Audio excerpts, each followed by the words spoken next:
Mak muka sampai belacan, anak muka spaghetti macam mana? Ha? Ni anak dia.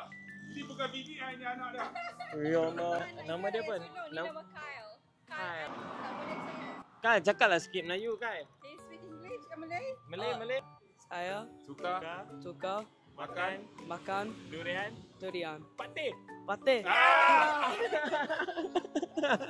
Boleh cakap Melayu? Boleh sikit. Oh, Kyle.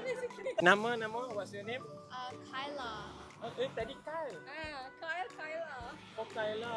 Kyla. Any words that you can speak in Malay? Saya tak suka durian. Why? Su. Mak muka sampai belacan, anak muka spaghetti macam mana?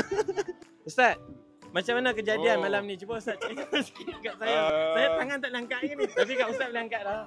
Sepupu saya. Oh, ni sepupu Ustaz. Jadi esok nak balik ke Australia.